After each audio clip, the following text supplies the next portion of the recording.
Hello everyone, welcome to my channel Best of PowerPoint and in this QuickTip series.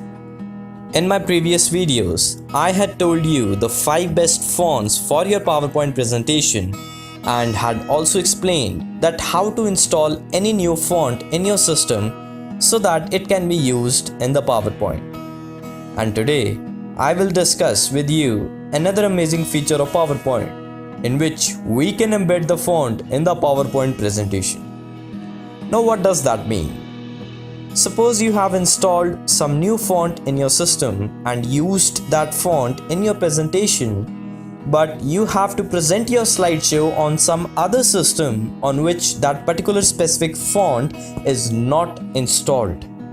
In that case, that font will not be displayed in your slideshow and it will be replaced by some other common pre-installed font. So all your efforts to make your presentation beautiful by using new fonts will go in vain. So to avoid such situations, keep watching this video till the end. Just make your presentation and use all the fonts whichever you like.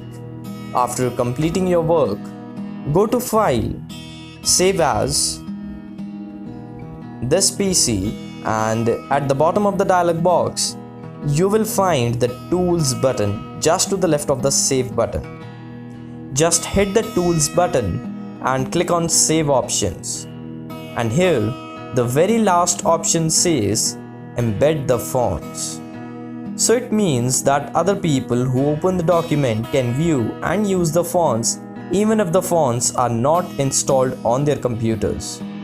Just click on the option to embed the fonts, and now another 2 options are displayed, that whether you want to embed only those specific characters which have been used in the presentation or you want to embed all the characters of the font. I would recommend you to always select the second option, since if you want to edit something in your presentation, you can easily do that if all the characters are embedded, whereas the same is not possible if you select the first option. So select the second option and click on OK. Now you can save your presentation file wherever you want and play the slideshow on any computer system without worrying about the fonts installed in that system. So that's it guys. I hope that this video was helpful to you. Please like and share the video, and please don't forget to hit the subscribe button. Thanks for watching and see you in my next video.